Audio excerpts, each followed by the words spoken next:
እያንዳንዱ ታምረ ማርያም ይውጣና ይነበብ ከመጽሐፍ ቅዱስ የወጣ ታምረ ማርያም ካለ ያን ጀን እንከራከራለን። ቀዳማዊ ልደቱ አባት ብቻ አለው እሱም እግዚአብሔር አብ ነው። ለሁለተኛው ልደቱ እናት አለሽው አንቺ ብቻ ነሽ። መላእክት እንደሚያመሰግኗት መልአኩ ቅዱስ ገብርኤል ተፈሥሒ ብሎ አመሰግናል። የሰው ልጆች ደግሞ እንደሚያመሰግኗት ኤልሳቤጥ ብጽዕት አንቺ ንዕድ ነሽ ክብርት ነሽ ብላ አመሰገነቻት። ፍጥረቱ ሁሉ ያመሰግኑኛል ብላ ራሷም ተናገረች። ስለዚህ ሶስት ምስክር እሱ ከወደዳት እሱ ከመረጣት ምን እኛ ብናመሰግናት እኛ ብንሰግድላት ምን ቁም ነገር አለው እንዴ? ትዕቢተኞችን ባዶ እጃቸውን ሰደዳቸው ብላለች። አሁንም ለሷ ይሄንን ተቃውሞ የሚያቀርብ ትዕቢተኛ ካለ ባዶ እጁን እንደሄደ እዚያው ጸሎት ላይ ይናገራል። እንኳን ድንግል ማርያምን ማለት ነው ሊፈጥሮ የፈለገውን ፍጥረት በህሊናው ይዞታል። እግዚአብሔር ሊፈጥሮ የወደደውን ፈጠረ በሰማይም በምድርም። ማርያምሰ ታቱ እምትካት ውስተ ከርሱ ለአዳም ከመባህሪ ጻዳ ይላል። እመቤታችን ቅድስት ድንግል ማርያም በደል የለባትም ስንል በአዳም ዘሩና እንዴት በደል የለባትም? መጽሐፍ ቅዱስ ለእመቤታችን ታምር ነው። ታምራትን፣ ገድላትን፣ ድርሳናትን ከመጽሐፍ ቅዱስ ለይቶ ለሌላ ማየት ይሄ አባትና ልጅን እንደማለያየት ማለት ነው፣ እንደማጣላት ማለት ነው። እግዚአብሔር ይመስገን። በጣም መልካም። እንግዲህ ወደ ጥያቄዎች ልለፍና በነገረ ማርያም ዙሪያ አንዳንድ ጥያቄዎች የተነሱትን ጥያቄዎች ወደ እርስዎ ዘንድ አቀርብና በዛ ላይ ምላሽ ይሰጡኛል። እንግዲህ ወደ ጥያቄ ሳልፍ ፍጥረት ሁሉ እመቤታችንን ለማመስገን ነው የተፈጠረው የሚል በመቅድመ ማርያም ላይ የተገኘ አንድ ጥቅስ አለና ይሄ ከምን አኳያ ነው የተነገረው? እንዴት ይታያል የሚለውን ነገር እስቲ ያብራሩልኝ። ጥሩ ነው። ተፈጥረ ኩሉ ፍጥረት ይላል። ፍጥረት ሁሉ እመቤታችን ለማመስገን ተፈጠረ ተብሎ በዘወትሩ መቅድም ነገረክሙ ላይ ተጽፏል። ይህ መጽሐፍ ቅዱስ ያለው እመቤታችን ራሷ ወናሁ ሚዜሰ ያስተበጽኡኒ ኩሉ ትውልድ ካለችው የተነሳ ነው። የሉቃስ ወንጌል ምዕራፍ 1 ቁጥር 42 ላይ ስንመለከት ጸሎተ እግዝእትነ ማርያም እናገኛለን። ቅዱስ ሉቃስ ወንጌሉን ሲጽፍ በብስራተ መልአክ ነው የተነሳ። ብስራተ መልአክ ቅዱስ ገብርኤል ወበሳድስ ወር ተፈነወ ገብርኤል መልአክ ማኅበ እግዚአብሔር፣ በስድስተኛው ወር የእግዚአብሔር መልአክ ከእግዚአብሔር ዘንድ ወደ አንዲት ድንግል ተላከ፣ የድንግሊቱም ስም ማርያም ነው ብሎ ወንጌሉን ምዕራፍ 1 ቁጥር 26 ላይ እንደጻፈው እመቤታችን የመልአኩ የቅዱስ ገብርኤልን መልእክት በሚገባ ተረድታ ነው የተቀበለች። ትጸንሲ ወንድ ልጅ ትወልጃለሽ ሲላት ወንድ ሳላውቅ እንደምን ይሆነኛል ብላ በሚገባ ጠይቃለች። ስትጠይቅ መልአኩ የሚገባውን ነገር ነግሯታል። መንፈስ ቅዱስ ይመጽእ ላዕሌኪ፣ መንፈስ ቅዱስ በአንቺ ላይ አለ፣ በእግዚአብሔር ዘንድ ባለሟልነትን አግኝተሻልና ከአንቺ የሚወለደው የእግዚአብሔር ልጅ ነው አላት። የእግዚአብሔር ልጅ ስለሆነ የእግዚአብሔር ልጅ ደግሞ ቅድመ ዓለም ሳይፈጠር ከአባቱ ያለ እናት እንደተወለደ ከአንቺ ደግሞ የሚወለድ ያለ አባት ነው። ለአምላክ አንድ አባት ብቻ ነው ያለው። ደግሞም የምትኖሪው አንዲት እናት አንቺ ብቻ ነሽ። ለቀዳማዊ ልደቱ አባት ብቻ አለው፣ እሱም እግዚአብሔር አብ ነው። ለሁለተኛው ልደቱ እናት አለሽው አንቺ ብቻ ነሽ። ስለዚህ ያለ ዘር ያለ ሩካቤ ነው የምትወልጂው። በድንግልና ጸንሰሽ በድንግልና ነው የምትወልጂው ሲላት እንደምን ይሆናል ስትል ለእግዚአብሔር የሚሳነው ነገር የለም ማለት። እዚያ በኋላ እንደ ቃል ይሁንልኝ አለች። በድንግልና ተጸነሰ። በሕቱም ድንግልና ያለ ዘር ያለ ሩካቤ ተጸንሶ እያለ እመቤታችን ቅድስት ድንግል ማርያም ኤልሳቤጥ በጸነሰች በ6 ወሯ ከናዝሬት ወደ አይነከርም ሂዳለች። ሂዳ አይነከርም አክስቷ ኤልሳቤጥ የዘካርያስ የሊቀ ካህናት ዘካርያስ ባለቤት ጸንሳ 6 ወር ሆኗት ስለነበር መልአኩም 6ኛ ወር ሆኗታል ጸነሰች ብሎ ስለነገራት እሷን ለመጠየቅ መጣ። ሁለቱ ኤልሳቤጥና ድንግል ማርያም በቤተ ዘካርያስ ሲሳሳሙ እጅ ሲነሳሱ ወዲያውኑ ኤልሳቤጥ መንፈስ ቅዱስ አደረባትና አንድ ነገር ተናገረች። ምንትኑ አነ ከመትምጽያቤ ሙለ ጊዜ የጌታዬ እናቱ ወደ እኔ ትመጪ ዘንድ እኔ ማን ነኝ ለችና ጌታን እንደጸነሰች ተናገረች። መልአኩ ለኤልሳቤጥ አልነገራትም። ግን በእመቤታችን ማኅፀን የተጸነሰው አምላክ መጸነሱን ኤልሳቤጥ እንድትመሰክር አደረገ። የጌታዬ እናቱ አለቻት። በማኅፀን ያለው ጽንስ ደስ ብሎ ዘለለ ሰገደ ብላ ልጁም እንዳወቀ ዮሐንስ እናቱም ልጁም ድንግል ማርያም የጸነሰችው አምላክ መሆኑን እሷ ወላዲተ አምላክ መሆኗን ያለ ዘር ያለ ሩካቤ መጽነሷን ዮሐንስም እናቱ ኤልሳቤጥም በመንፈስ ቅዱስ ተገልጾላቸው አውቀው ተረዱና ወመላ መንፈስ ቅዱስ ላይ ለኤልሳቤጥ በኤልሳቤጥ መንፈስ ቅዱስ ሞላባት ይላል። ሞላባት ወናሁ ሶበ ሰማዩ ቃል አሞትኪ አንፈራጽ ጓል በውስተ ከርሴ እንደምን ሰነበትሽ ብለሽ ስትናገሪ ያንቺን ድምፅ ሰማ በማኅፀን ያለው ሕፃን ዘለለ ሰገደ አለቻት። ወብጽሕት አንቲ አንቺ ንድ ነሽ ክብርት ነሽ እንተ ታምኒ ከመ ቃል ዘነገሩኪ እምኀበ እግዚአብሔር ከእግዚአብሔር ዘንድ የተላከልሽን ነገር አምነሽ የተቀበልሽ አንቺ ብጽሕት ናት። እዚህ ይጀምራል ፍጥረት ሁሉ ድንግል ማርያምን ለማመስገን ተፈጠረ የሚለው እዚህ ይጀምራል። አሁን ኤልሳቤጥ ብጽሕት ነሽ እያለ እያመሰገነቻት ነው። ኤልሳቤጥ ፍጥረቱን ሁሉ ትወክላለች የመንፈስ ቅዱስ ማደሪያ ስለሆነች ማለት ነው። እንደ ኤልሳቤጥ መንፈስ ቅዱስ ያደረበት ሁሉ ድንግል ማርያምን ለማመስገን ተፈቅዶለታል።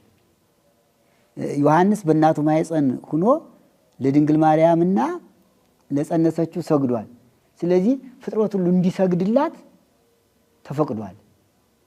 መጽሐፍ ቅዱስ ነው የእመቤታችን ምስጋና ፍጥረት ሁሉ ከእግዚአብሔር ቀጥሎ እንዲያቀርብላት መትሕተ ፈጣሪ መልዕልተ ፍጡራን ከፈጣሪ በታች ከፍጡራን በላይ ሁሉ የሆነች እመ አምላክ ወላዲተ አምላክ ፍጥረት ሁሉ ማመስገኑ የሚታወቅ ኤልሳቤጥ አንቺ ብጽሕት ነሽ አለቻት፣ አመሰገነቻት አይደለ? ከዚያ በፊት ደግሞ መልአኩ ቅዱስ ገብርኤል ተፈሥሒ ብእሲት ደስ ይበልሽ ብሎ አመስግኗታል። ይኸው ፍጥረት እንግዲህ ፍጥረት ሁሉ እመቤታችን ለማመስገን ተፈጠረ አይደለ? ይኸው መላእክትም እንግዲህ እሷን ለማመስገን ተፈጥረዋል ማለት ነው። ለምን? ከመላእክት አንዱ ቅዱስ ገብርኤል ተፈሥሒ ብእሲት አይደል ያላት? ደስ ይበልሽ የምስጋና ነው። የቅዱስ ገብርኤል ምስጋና ተፈሥሒ ብእሲት ነው። ዮሐንስ አፈወርቅም ተፈሥሒ ተፈሥሒ ተፈሥሒ እያለ አመስግኗታል። ሌሎችም ቅዱሳን ቅዱስ ኤፍሬም አመስግኗታል። ይሄ ታዲያ መጽሐፍ ቅዱስ ነው። መልአኩ መላእክት እንደሚያመሰግኗት መልአኩ ቅዱስ ገብርኤል ተፈሥሒ ብሎ አመሰግናል።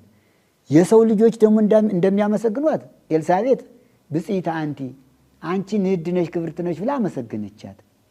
ከዚህ በኋላ ደግሞ ራሷ እመቤታችን ከዚህ ኤልሳቤጥ ጋር እንደቆመች ጸሎት ጀመረች ይላል።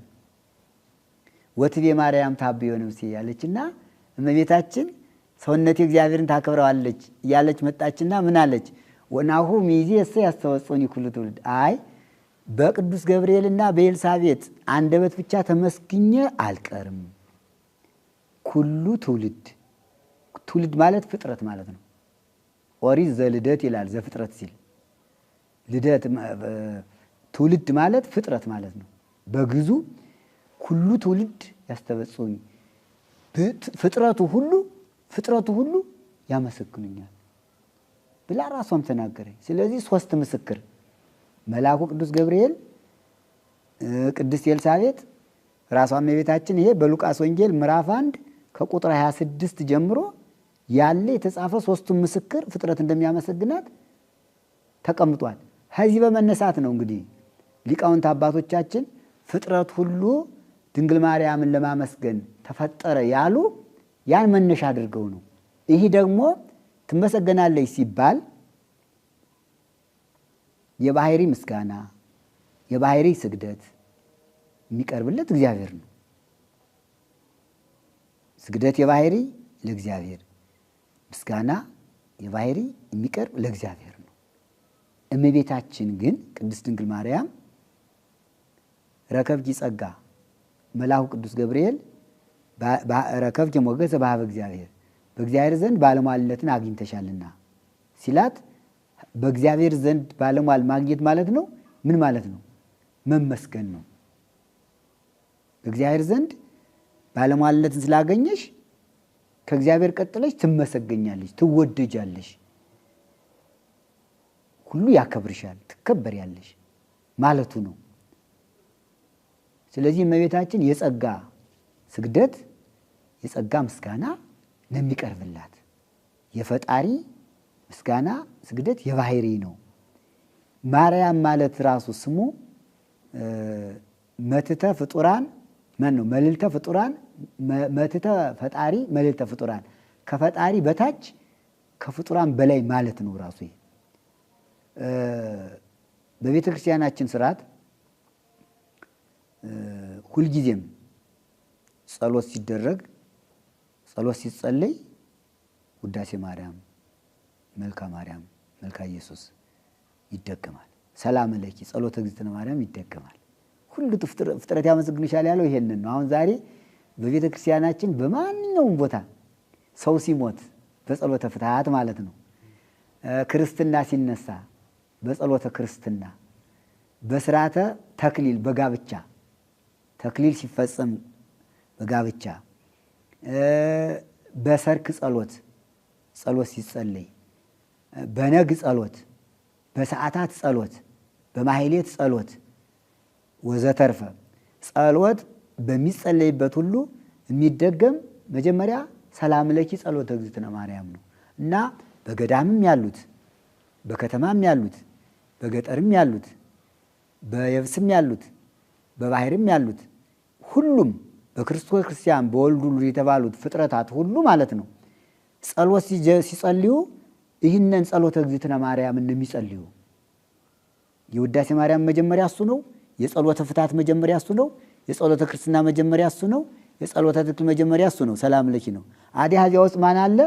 ኩሉ ትውልድ ያስተበጽውኒ ፍጥረት ሁሉ ያመሰግኑኛል ያለውን እንጸልያለን። ስለዚህ አሁን እሷን እኮ በየቀኑ ሳያመሰግናት የሚውል ፍጥረት የለም። ትክክል ነው፣ ትክክል ነው።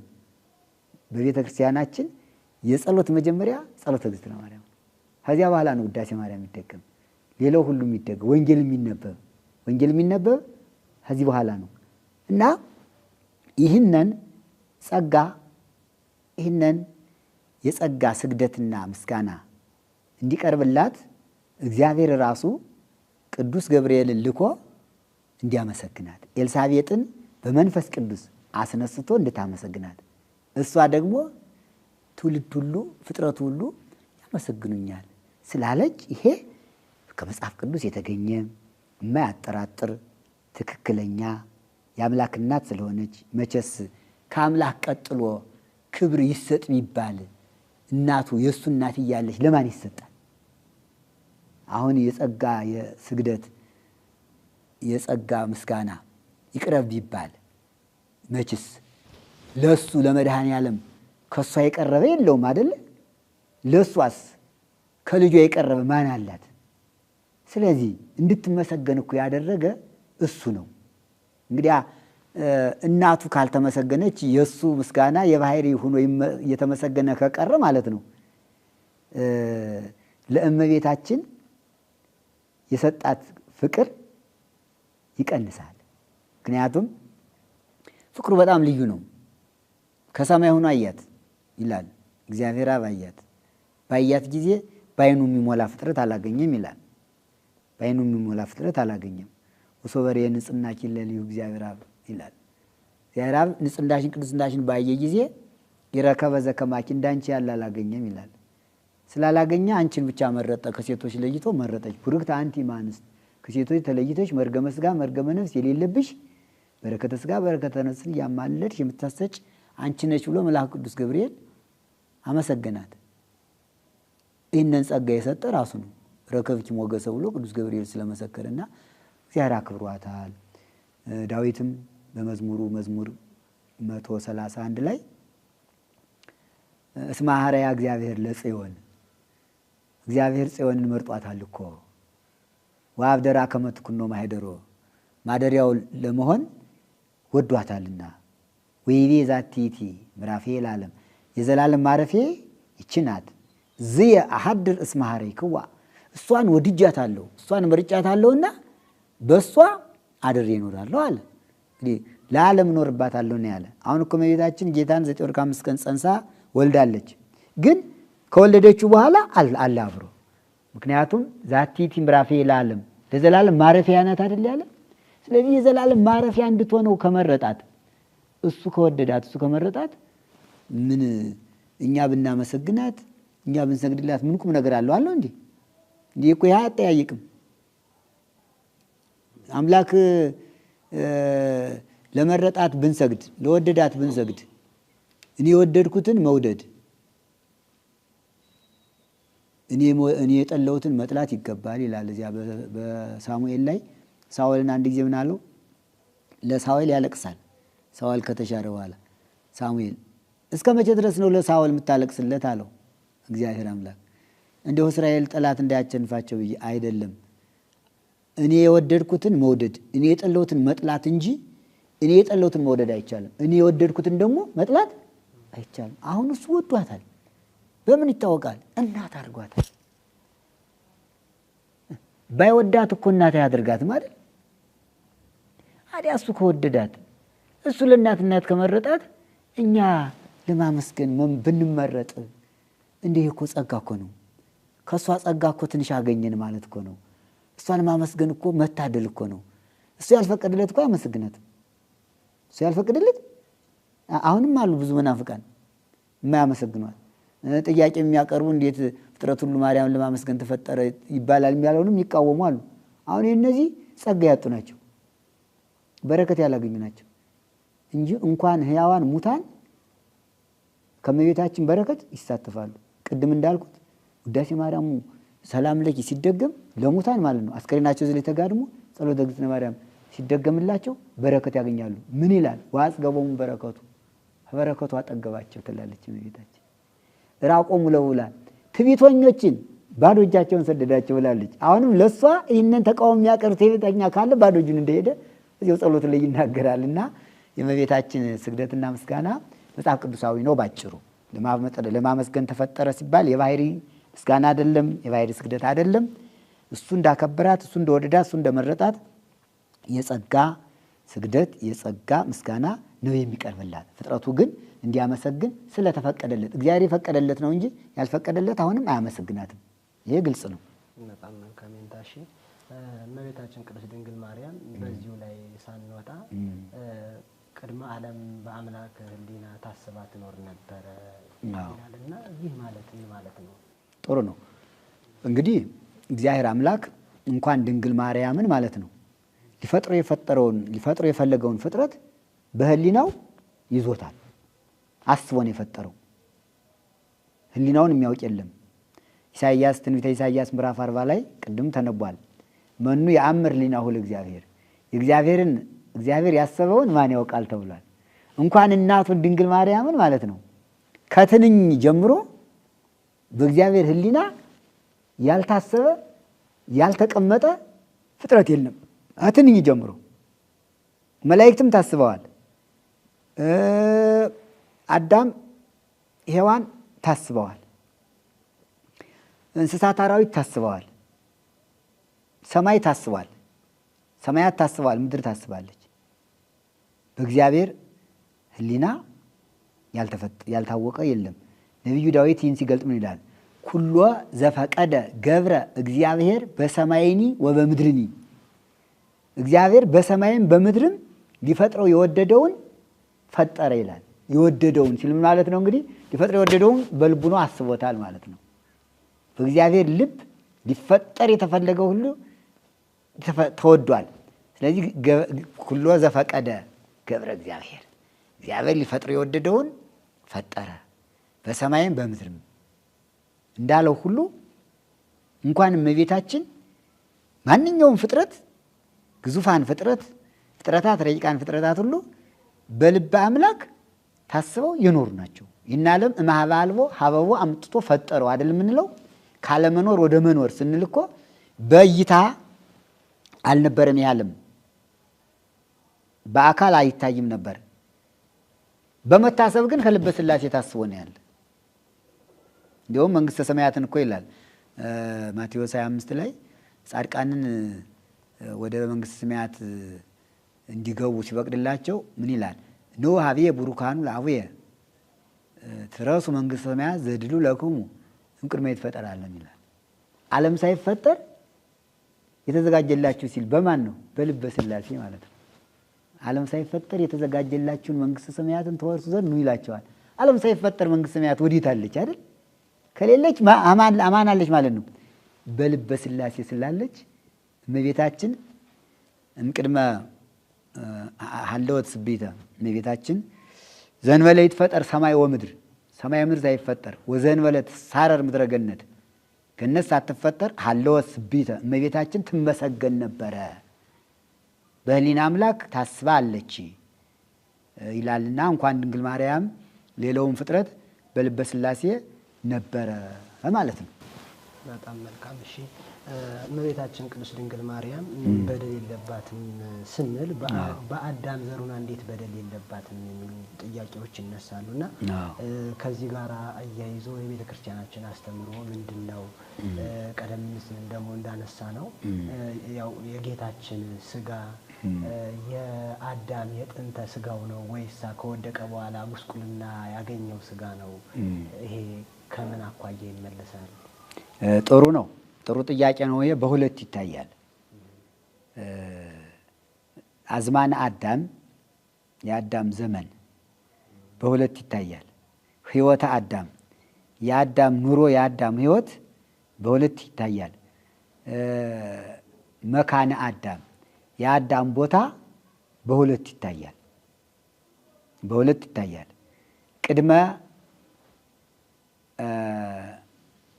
በሊያ ቆጽለ በለስ እና ድረ በሊያ በለስ ዕፀ በለስን ከመብላቱ በፊት የነበረው የአዳም ኑሮ የአዳም ቦታ የአዳም ዘመን ዘመነ ሕይወት፣ ዘመነ ንጽሕ፣ ዘመነ ቅድስና ተብሎ ይያዛል። ዕፀ በለስን ከበላ በኋላ ያለው ደግሞ ዘመነ አብሶ የበደል ዘመን፣ ዘመነ መርገም የመርገም ዘመን፣ የመከራ ዘመን ዘመኑ እንዲያ ይባላል። እንዲያውም በዘመን አቆጣጠር በቀመረ ዘመን ሲታወጅ አዳም ዕፀ በለስን በኋላ ከበላ በኋላ እስከ ልደተ ክርስቶስ ያለው ዘመን ስምም አለው። ዓመተ ፍዳ ዓመተ ኩነኔ ነው የሚባል 5500 ዘመን ስም አለው ራሱ። ዓመተ ፍዳ ዓመተ ኩነኔ የመከራ የፍርድ ዘመን። ከዚያ በኋላ ጌታችን ከተጸነሰ ጀምሮ ያለው ደግሞ ዓመተ ምሕረት የምህረት ዘመን ይባላል። አዳም የነበረበት ዘመን የምህረት ዘመን ነው። ከ7 ዓመት ዕፀ በለስን ከመብላቱ በፊት የነበረበት ዘመን የይቅርታ፣ የቸርነት፣ የሕይወት፣ የንጽህና፣ የቅድስና ዘመን ነው እና በዚያ በ7ቱ ዘመን አዳም ንጻ ጠባይ አላደፈበትም። ሔዋንም ንጻ ጠባይ አላደፈባትም። ንጻ ጠባይ ማለት የተፈጥሮ ንጽህና ማለት ነው። ጠባይ ማለት ፍጥረት ማለት ነው። በተፈጥሮ የተሰጣቸው ንጽህና፣ ቅድስና አልተነካባቸውም፣ አልተወሰደባቸውም። ከሥላሴ የተወለዱት ልጅነት እንዳለ ነው። የእግዚአብሔር ማደሪያዎች ናቸው። ከራስ ፀጉራቸው እስከ እግር ጥፍር ድረስ እስከ እግር ጥፍራቸው ያለው አካላቸው በሙሉ ንጹህ ነው። በደል የለበትም፣ መርገም የለበትም፣ ኃጢአት የለበትም። ንጹህ ቅዱስ አካል ነው። ሁለንተናቸው ያማረ የተወደደ እግዚአብሔር የመረጠው እግዚአብሔር ያከበረው ነውር የሌለበት ነቀፋ የሌለበት አካል ነው። ከዚያ በኋላ ዕፀ በለስን ሲበሉ ግን አዳምና ሔዋን መርገም መጣ። አትብላ ያለውን ዕፀ በለስ ስለበላ አዳም ተጠየቀ። ኦሪት ዘፍጥረት ምዕራፍ 3:2 እንደተጻፈው ማለት ነው። ለምን ዕፀ በለስን በላ አለው። የሰጠኸኝ ሔዋን አበላችኝ። ሔዋን ለምን ይህን አደረግሽ? እባብ አሳተችኝ። ሁሉም ምክንያት አቀረቡ። ሁሉም ተረገሙ። ምን ተብለው? አዳምን ብላ በአበ ገጽከ ወተወርደህ ብላ ለታብቁል ምድር እሾሃ አሜከላ፣ ምድር እሾሃ አሜከላ ታብቅል። ሔዋንን ዕፀ በለስን ቆርጠሽ ወዝዋን እንዳፈሰስሽው እንዲሁ አንቺም እንደሷ ሁኝ ተባለች። እባብም በመሬት እንዲሄድ መሬት ለመሬት አፈር ልሶ እንዲያደር በሴቲቱና በአንተ መካከል እንድትጣሉ አደርጋለሁ። ራስክን ልጆቿ ይቀጠቅጡሃል፣ አንተ ሰኮና ተግረዛቸውን ትነድፋለህ የሚለው መርገም ትላለፍ። ይህ ነው ዓመተ ፍዳ ዓመተ ኩነኔ ተብሎ የሚነገረው ዘመን። አዳም፣ ሔዋን፣ እባብ የተረገሙበት ማለት ነው። ሲረገሙ የተረገሙት ቦታ ገነት ነው። ገነት ቅዱስ ቦታ ነው። ዕፀ በለስም አለ፣ ዕፀ ሕይወትም አለ። እዚያ ሌሎች እንጨቶችም አሉ። እነሱም አልተረገሙ። አዳም ያለበት ቦታ ገነት፣ አዳም ሲረገም ቦታው አልተረገመም። ዕፀ ሕይወትም አልተረገመም። ጤግሮስ፣ ኤፍራጥስ፣ ኤፌሶን፣ ግዮን አራቱ አፍላጋት እዚያው ገነት ናቸው። ከዕፀ ሕይወት ስር ነው የሚመነጩ። አልተለወጡም፣ አልተረገሙም። አሁንም ድረስ ጤግሮስ ማር ነው፣ ኤፍራጥስ ዘይት ነው፣ ኤፌሶን ሐሊብ ነው፣ ወተት ነው፣ ግዮን ያ መርገም የተላለፈ በጥፋተኞች ነው ስለሚገባቸው። በዚህ ጊዜ እግዚአብሔር አምላክ በህሊና አምላክ እመቤታችን ታስባ ስለተቀመጠች ማለት ነው አዳምና ሔዋን ከመረገባቸው በፊት ዕፀ ጠባይ ሳያድፍባቸው በአብራካቸው በአዳም አብራክ እመቤታችን አለች ሳይረገም ማለት ነው። ሳይረገም አለች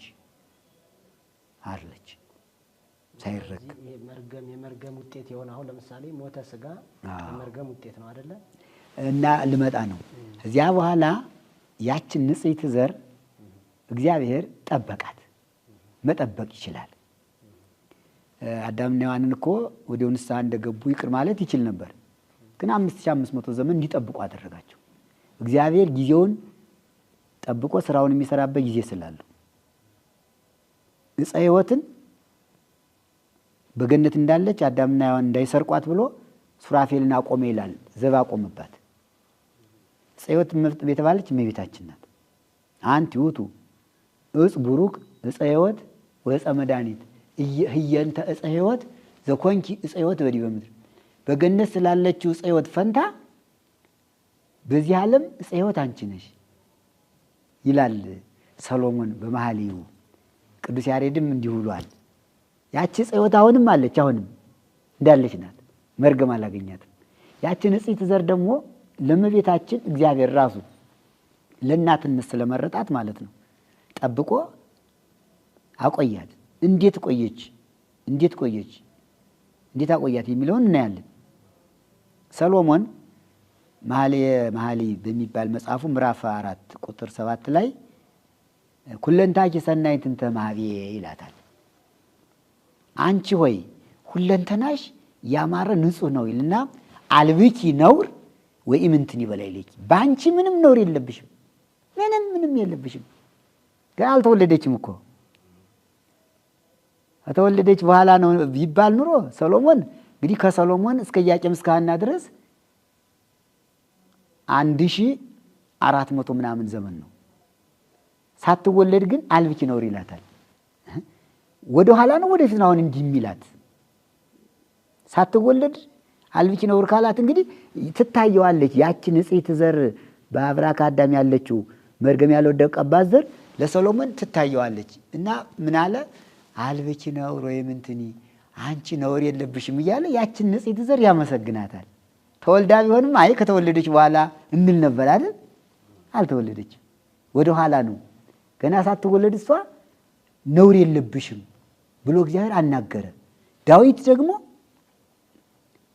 በመዝሙር 67 ክነፈ ርግብ በብሩር ዘግቡር በብር በወርቅ የተለበጠች ይልና ወገባዋት ያኒ በሐመልማለ ወርቅ ወገቧ ጎኖቿ በወርቅ ሐመልማል የተያዘች አለች ይላታል። እንግዲህ ሐመልማለ ወርቅ ሚላት እመቤታችን ነው፣ የተጠበቀች ማለት ነው። ጎንና ጎኗ በወርቅ ማለት በመንፈስ ቅዱስ የተጠበቀች ንጽሕት ዘር ነጻ ጠፋይ ያላደፈባት ዘር አለች እያሉ እንደተናገሩት ከዚያ በኋላ ሰሎሞን አልብኪ ነውር ካለው ላይ ትልቅ ታሪክ አለ። አዳም ያቺ ንጽሕት ዘር በአብራኩ እንዳለች እግዚአብሔር ጠብቆ በአብራክ አበው እንድትተላለፍ አድርጓል። ተጠብቃ ማለት ነው። ተጠብቃ ስትተላለፍ ከሰሎሞን ደረሰ ይችላል። ሰሎሞን ኃጢአት ሰርቶ ነበር። ንስሐ ገባ። ንስሐ ሲገባ እግዚአብሔር መልአኩን ላከለት ይላል። ድርሳነ ጽዮን ከብራናው ላይ ተጽፏል። ይሄ ቃል ካሙሱ ድርሳነ ጽዮን ላይ ተጽፏል። አልብኪ ነውር ብሎ ሰሎሞን የተናገረበት ምስጢር ዝም ብሎ አይደለም። ነውር የለብሽም ያላት መልአክ ነግሮት ነው። መጽሐፍ ቅዱስ ላይ መልአክ እንዳናገረው አልተጻፈም። ድርሳነ ጽዮን ላይ ግን ተጽፏል። አንተ ሰሎሞን ንስሐ በመግባትህ እግዚአብሔር ደስ ብሎታል። አይዞህ ንጽሕት ዘር መርገም ያልወደቀባት ነው ያለው። እንደውም የአዳም መርገም ያላገኛ ንጽሕት ዘር ከአዳም አብራክ ተከፍላ በሴት አካል ተቀርጻለች። ከሴት ሲወርድ ወደ ኖህ፣ ከኖህ በሴም፣ ከሴም ሲወርድ በአብርሃም፣ ከአብርሃም ሲወርድ በይስሐቅ፣ ከይስሐቅ ሲወርድ በያዕቆብ፣ ከያዕቆብ በይሁዳ፣ ከይሁዳ በእሴይ፣ ከእሴይ በዳዊት በአባትህ፣ ከአባትህ ባንተ፣ ካንተ ደግሞ ወደ ሮብዓም ትተላለፋለች አለና ምን አለው? እሷን የጸነሰ እሷን የወለደ መከራ የለበት፣ በእሷ ይድናል፣ በእሷ ይድናል፣ ከእሷ አምላክ ይወለዳል አለው። ግን ዘመዶቹ ይሰቅሉታል፣ ይገሉታል። እነሱም ኋላ እነዚያን እሱን የገደሉትን ሰቃላያን አይሁድን በ40 ዘመን ጥጦስ የሚባል ንጉሥ መጥቶ ያጠፋቸዋል ብሎ እስከ መጨረሻው ድረስ ማለት ነው። ክርስቶስ በተወለደ በ40 ዘመን ማነው ባረገ በ40 ዘመን ጥጦስ መጥቶ አይሁድን እንደሚያጠፋቸው ሁሉ ለሰሎሞን ተነግሮታል። ያንን ነገር ሰምቶ ሰሎሞን እንዴት ያለች ናት እቺ ዘር ንጽሕት ናት አሃ ነው አዎ አለና ሲያስብ ምን አለ? አልብኪ ነውር ወይም እንትኒ መልአኩ ነግሮት የለ። አሁን የመልአኩንና የሰሎሞን መሐሊ ነው የምናነጻጽረው። ሰሎሞን አልብኪ ነውር ብሎ ለድንግል ማርያም ነውር የለብሽ መርገም አላገኘሽ ያላት አምን ተነስቶ ነው የሚለው ለማግኘት ነው። እና እንዴት ተላለፈ ሲል አባቶች ሊቃውንት ጣናንና አባይን ለዚህ ምሳሌ ያደርጉታል። ምክንያቱም ዘር ነው አይደለ? ዘር ናትና ከአብራካበው ወደ አብራካበው ስትተላለፍ እንዴት ከተረገመው ዘር ጋር አልተቀላቀለችም የሚል ጥያቄ ይነሳል። አንዳንዱ እንዴት ሊሆን ይችላል የሚልም አለ። እንደው ሀገራችን ኢትዮጵያ ቅድስት ሀገር ናት። ለሁሉም እንደው ጥሩ ምሳሌ የምትሆን ሀገር ናት። በእውነት እግዚአብሔር የወደዳት በተለይ የእመቤታችን የቅድስት ድንግል ማርያም የቃል ኪዳን የአስራት ሀገሯ ሁልጊዜ ሰአሊ ለነ ቅድስት ስትል የምትኖር ሁልጊዜ ታምሯን መቅድሟን ስታነብ ሁልጊዜ ቤተክርስቲያን ተፈስሒ ማርያም አባቶቻችን ጳጳሳቱ እነ ቅዱስ ዮሐንስ አፈወርቅ እኮ ናቸው። ቅዱስ ዮሐንስ አፈወርቅ የቁስጥንጥንያ ሊቀ ጳጳስ ነው። ተፈስሒን የደረሰው ከቅዱስ ገብርኤል ተቀብሎ እሱ አይደል እንዴ?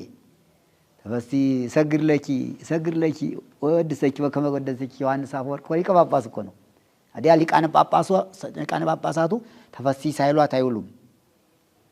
መነኮሳቱ ተፈሲ ሳይሏት አይውሉም። ቀሳውስቱ ዲያቆናቱ ተፈሲ ሳይሏት አይውሉም። ሊቃውንቱ በማህሌት ተፈሲ ሳይሏት አይውሉም። ምእመናን በውዳሴ ማርያም ተፈሲ ሳይሏት አይውሉም። እና ይቺ ሀገራችን ኢትዮጵያ የድንግል ማርያም ምን እንበላት አስራትነቷ በግልጽ በተግባር የሚታይበት ሀገር ናት። እና አባይና ጣና ኢትዮጵያ ያሉ ወንዞች ናቸው። አባይ ወራጅ ነው፣ ጣና ሐይቅ ነው አይደል? ያቺ ንጽሕት ዘር ከአዳም አብራክ ተከፍላ ከአበው በአብራክ አበው እየተከፈለች ስትወርድ ምንም ጥንታ አብሶ መርገመ ሥጋ መርገመ ነፍስ እንዳያገኛት ምሳሌውን በአባይና በጣና መስለው ይናገሩታል። አባይ ምንጩ ከላይ ግሽ አባይ ነው የሚመነጭ ከግሽ አባይ ፈልቆ ይመጣና የጣና ሐይቅ ደግሞ ከባህር ዳር ጀምሮ እዚህ እስከ ጎርጎራ ድረስ እስከ ደልጊ ነቁንዝላ ወደቦች ጎርጎራ አለው። እስከዚህ ድረስ ሰፊ ሀገር የያዘ ሐይቅ ነው ጣና።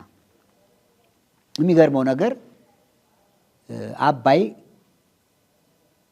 እላይ ሰከላ ግሽ አባይ መንጭቶ ፈልቆ ይመጣና ቢኮሎ አባይ ይደርሳል።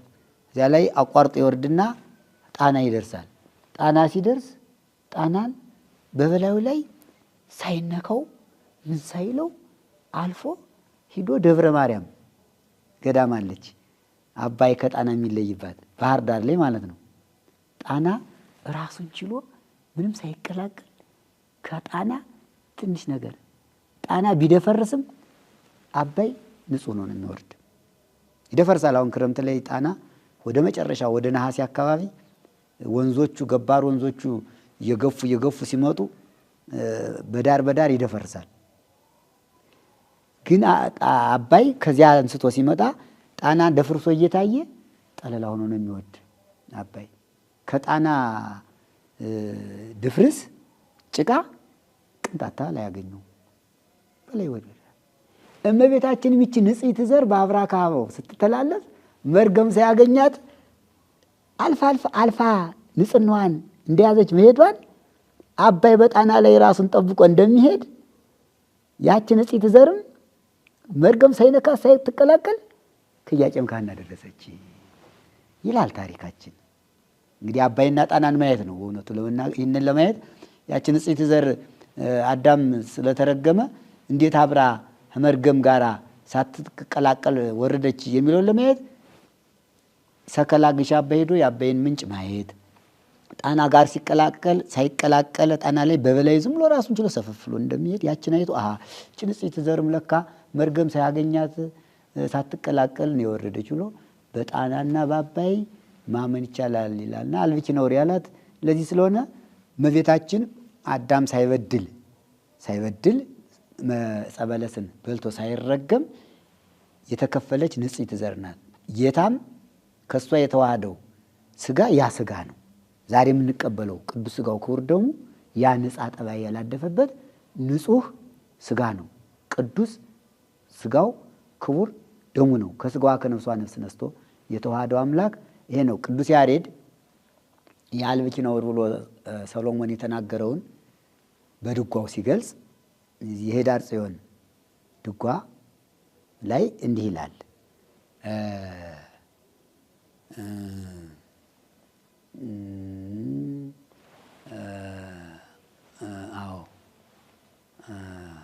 የቅዱስ ያሬድ የኅዳር ጽዮን ድጓ ማርያምሰ ታቱ እምትካት ውስተ ከርሱ ለአዳም ከመ ባሕሪ ጸዓዳ ይላታል። ማርያም እምትካት ትካት ማለት ከጥንት ጀምሮ ማለት ነው። ሰባት ትካት የምንላቸው አሁን በኖህ ጊዜ የነበሩትን ቀድሞ የነበሩ ማለት ነው። ማርያምሰ ታቱ እምትካት ድንግል ማርያም ግን ያላት ከሌሎቹ ሲለያት ድንግል ማርያም ግን ከቀድሞ ጀምሮ አዳም ገና ጸበለስን ሳይበላ ሳይረገም ተሃቱ እምትካት ውስጥ ተከርሱ ለአዳም በአዳም አብራክ ትፈልቅ ታበራ ነበረ። አያችሁት እንግዲህ ከአዳም አብራክ ትፈልቅ ነበር። ተሃቱ ማለት ታበራ ነበረ።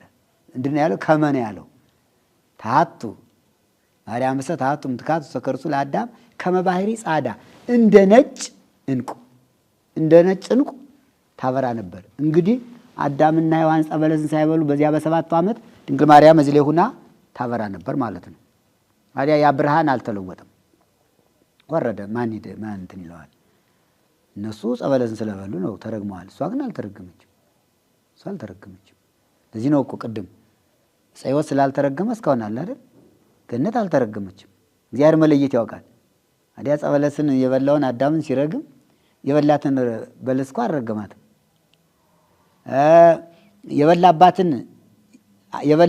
የበሉትን ሲረግም የበሉባትን የቆሙባትን ገነትን አልረገማትም።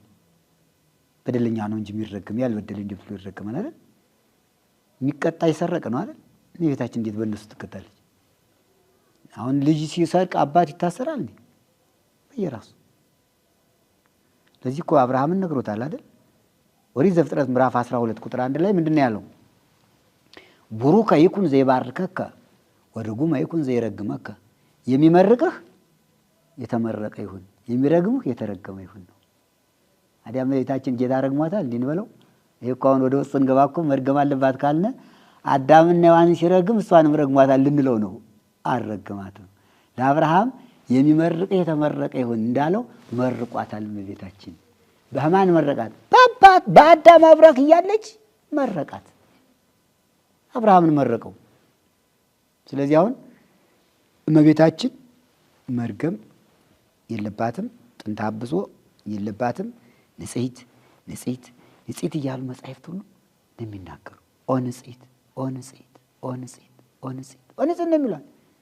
መላእክት ከመላእክትም በላይ ትነጻለች ይላል። እንዲሁም ቅዱስ ያሬድ ይእቲ ተዐቢ እምኪሩቤል ወትፈደፍድ በንጽሕ እምሱራፌል። ከኪሩቤል ትበልጣለች በንጽሕና ከሱራፌል ትበልጣለች አላት አይደለ? እንግዲህ አሁን ኪሩቤል አልተረገሙም አይደለ?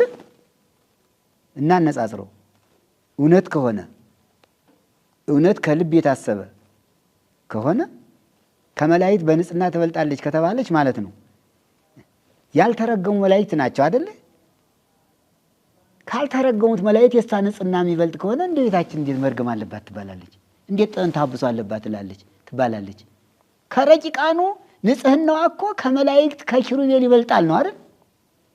የእነሱ እኮ ንጽሕና ስጋ ስላለበሱ ምንም ስለሌሉ እንደው ሙሉ ንጹሕ ነው እኮ። አሁን ገብርኤል ሙሉ ንጽሕና ነው ያለው። ቅዱስ ያሬድ በዚህ በአንቀጸ ብርሃን ምንድን ነው ያለው? ገብርኤል መልአክ እመላእክት ንጹሐን አይደል ያለው? እንግዲህ የካዱ ሰራዊተ ዲያብሎስ ስላሉ ከነዚያ ሲለይ ገብርኤል መልአክ እመላእክት ንጹሐን፣ ከንጹሐን መላእክት ወገን የሚሆን ቅዱስ ገብርኤል ብሎ ከንጹሐን ብሎታል። እመቤታችን ደግሞ ከነሱ ንጽሕና በላይ ንጽሕና ካላት ይህ መርገም ማንን የሚፈልግ እና ስለዚህ ባጭሩ ንጽሕት ናት፣ ቅድስት ናት። ሰሎሞንም እንደተናገረው ራሱ ባለቤቱም እንደተናገረው ቅዱስ ገብርኤል ቡርክት አንቲ እምአንስት እኮ ያላት ለዚህ ነው። ቡርክት ማለት ትርጉሙ ቡርክት ማለት መርገመ ሥጋ መርገመ ነፍስ የሌለብሽ ማለት ነው። ይህንን ትርጉም ሁሉ ይስማ።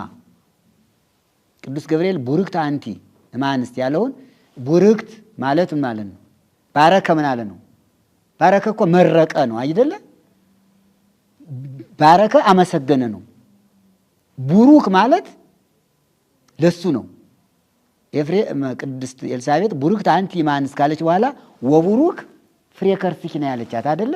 የማኅፀንሽ ፍሬ ኢየሱስ ክርስቶስ መርገመ ሥጋ መርገመ ነፍስን የሚያርቅ ያራቀ በረከተ ሥጋ በረከተ ነፍስን የሚያድል እሷን ደግሞ ቡሩክ ስትላት መርገመ ሥጋ መርገመ ነፍስ የሌለብሽ በረከተ ሥጋ በረከተ ነፍስን ያማለሽ የምታሰጭ ነሽ።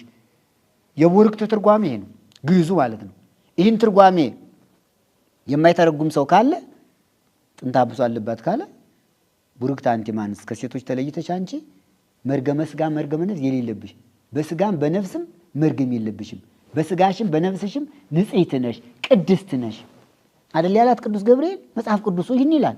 አዲያ መጽሐፍ ቅዱሱ ቡርክት አንቲ እምአንስት እያለ ጥንተ አብሶ አለብሽ ማለት ምን ትርጉም የለይ መጽሐፍ ላይ እኮ አይገኝም። አንዳንድ ጊዜ በመጽሐፍ ቅዱስ የተጻፈውን ወደ ጎን ትቶ የራስን አመለካከት ብቻ ማንጸባረቅ ይህ መንፈሳዊነት አይደለም።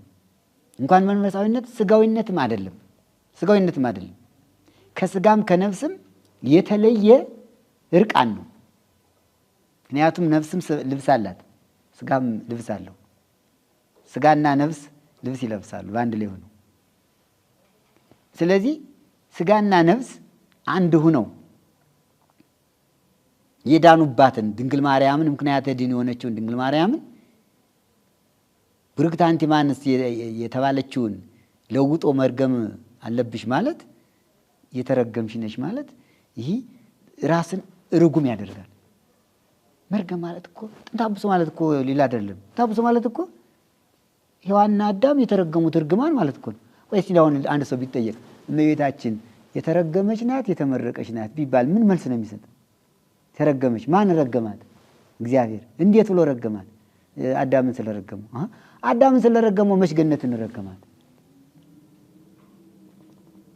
ሔዋን ስለተረገመቻች ጸበለስ እኮ እንዲያውም እንደሷ ነው ያላት እንጂ አልተረገመችም። እና ስለዚህ እግዚአብሔር እመቤታችን ከረገማት ለእናትነት እንዴት መረጣት? እና ባጭሩ መርገመ ስጋ መርገመ ነፍስ የሌለብሽ ተብሎ ነው ቡርክት አንቲ የሚተረጎምና የለባት ነው ባጭሩ።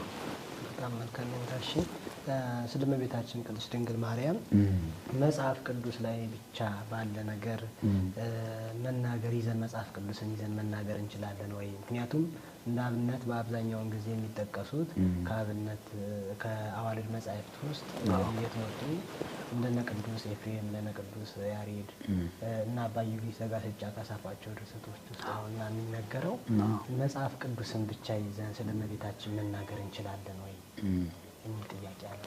አሁን ስለ እመቤታችን መጽሐፍ ቅዱስ ለእሷ ታምር ነው። ይባጭሩ መጽሐፍ ቅዱስ ለእመቤታችን ታምር ነው፣ ለጌታም ታምር ነው። አሁን ታምረ ማርያም ሲነበብ መጽሐፍ ቅዱስ ነው የሚነበብ። ታምረ ኢየሱስም ሲነበብ መጽሐፍ ቅዱስ ነው የሚነበብ። ለምሳሌ የማቴዎስ ወንጌል ምዕራፍ 1 ቁጥር 18 ላይ ወለእግዚእነ ኢየሱስ ክርስቶስ ከመ ዝውቱ ልደቱ፣ የጌታችን ኢየሱስ ክርስቶስ ልደቱ እንዲህ ነው እና ወሶ ተፈረት እሙ ለዮሴፍ፣ እናቱ ድንግል ማርያም ለዮሴፍ በተሰጠች ጊዜ ይላል ተረክበት ጽንስተ ዘእንበለ ይትቃረቡ፣ ከዮሴፍ ጋር ምንም ሳይገናኙ ጸንሳ ተገኘች ይላል ይልና ዮሴፍን ምን ይለዋል? ዮሴፍ ኢትፍራ ነሲዮታ ለማርያም፣ ዮሴፍ እመቤታችን ለበዓል ይዘህ መውጣትን አትፍራ። እስመ ዘይትወለድ እምኔሃ መንፈስ ቅዱስ ውእቱ፣ ከእሷ የሚወለደው በግብረ መንፈስ ቅዱስ ነውና። ወዝህ ኩሉ ዘኮነ ከመ ይትፈጸም ዘተብዕለ በነቢይ እምኀበ እግዚአብሔር፣ ይህ ሁሉ የተደረገ እግዚአብሔር በነቢዩ አድሮ ነቢይ ከእግዚአብሔር አግኝቶ የተናገረው ይፈጸም ዘንድ ነው ይልና እንዘ ይብል እንዲህ ብሎ ናሁ ድንግል ትጸንስ ወትወልድ ወልደ፣ ድንግል በድንግልና ጸንሳ በድንግልና ትወልዳለች። ወትሰምዮ ስሞ ኢየሱስ፣ ስሙን ኢየሱስ ትለዋለች ብሎ መልአኩ ለዮሴፍ ነግሮታል። ዮሴፍ ይህንን አውቋል። ቅዱስ ማቴዎስ ይህን ጽፏል። አሁን የታምር ነው ወንጌል ነው? ታምር ነው ወንጌል ነው? ድንግል በድንግልና ጸንሳ መውለዷ ወንጌል ነው ታምር ነው?